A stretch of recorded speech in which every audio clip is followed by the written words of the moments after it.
আপাতত আমার হাতে তোমরা যে জিনিসটাকে দেখতে পাচ্ছ এটা হলো চুলের বা খোপার কাটা, যেটাকে কিন্তু আমি মাটি দিয়ে তৈরি করেছি। তো চলো আজকে এটারই একটা টিউটোরিয়াল দেবো যে আমি এটাকে কেমন করে কি তৈরি করেছি এবং রং করেছি। তো দেখো, এটাকে তৈরি করার জন্য প্রথমে আমি কিছুটা পরিমাণে মাটি রুটির মতো করে বেলে নিয়েছি। তারপরে একটা কাঠির সাহায্যে দেখো আমি যেরকম টাইপের একটা শেপ দেবো ওইরকম টাইপের একটা শেপ দিয়ে কিন্তু কেটে নিয়েছি। তারপরে জল দিয়ে উপরটা খুব ভালো মতো করে কিন্তু মসৃণ করে নিয়েছি। এরপরে এটাকে মসৃণ করা হয়ে গেলে আমি মাঝখান বরাবর এটাকে কিন্তু গোল টাইপের একটা শেপ দিয়ে মাঝখান থেকে কেটে নিয়েছি। কারণ ওই যে আমি বললাম যে এটাকে কিন্তু অ্যাজ আ চুলের কাটা বা খোপার কাটা আমি ইউজ করব। তারপরে আবারও খুব ভালো মতো করে এটাকে মসৃণ করে নিয়েছি।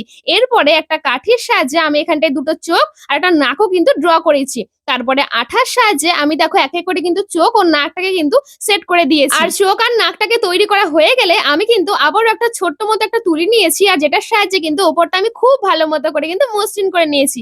বাই দ্য ওয়ে, তোমরা কি কেউ বলতে পারবে যে এটা আমি কোন প্রাণীর ফেস তৈরি করেছি? যদি এখন না বুঝতে পারো তাহলে অবশ্যই কিন্তু ভিডিও শেষের দিকে কালার করার পরে অবশ্যই চেষ্টা করো কমেন্ট করে জানানোর। এরপরে দেখো আমি চুলের কাঁটাটাকে তৈরি করছি। তার জন্য দেখো এক সাইড একটু মোটা রেখেছি এবং ওই দিকটা কিন্তু একটু সরু রেখেছি। এরপর একটা কাঠির সাহায্যে একটু ডিটেলিং দিয়ে নিয়েছি। তারপরে আবারও কিন্তু ওই তুলিটাটির সাহায্যে খুব ভালো মতো কিন্তু মসৃণ করে নিয়েছি। আর এটাকে রং করার আগে কিন্তু আমি এটাকে 2 দিনের জন্য রেখে দিয়েছিলাম শুকানোর জন্য। আর শুকানোর পরেই কিন্তু আমি এটাকে রং করতে বসেছি। আর তোমরা তো জানো যে আমি কিন্তু আগে বেস কালার করে নিই, তারপরে কিন্তু অন্যান্য কালারগুলো অ্যাপ্লাই করি। আর এতে করে কিন্তু ওপরের যে রংটা আমি দিই ওটা কিন্তু খুব ভালো মতো করে কিন্তু ফুটে ওঠে। বাই দ্য ওয়ে, ভিডিওটা যখন এতদূর দেখে নিয়েছো তাহলে বলবো প্লিজ ভিডিওটাকে একটা লাইক করে দিও। আর তুমি যদি আমার চ্যানেলে একদম নতুন হয়ে থাকো তাহলে বলবো প্লিজ চ্যানেলটাকে সাবস্ক্রাইব করে আমার পাশে থেকে সাপোর্ট করো। আর হ্যাঁ, আমি কিন্তু তোমাদের রিকোয়েস্ট অনুযায়ী মাটি দিয়ে বিভিন্ন ধরনের জিনিস তৈরি করে তোমাদের সঙ্গে শেয়ার করি। তাই এই ধরনের ভিডিও পেতে হলে অবশ্যই কিন্তু আমার চ্যানেলটাকে সাবস্ক্রাইব করে রাখতে হবে। আর এইদিকে দেখো হোয়াইট বেস কালারটা করে নেওয়ার পরে আমি কিন্তু এখানটায় বকবক করতে করতে অন্যান্য কালারগুলো আস্তে আস্তে অ্যাপ্লাই করে নিয়েছি।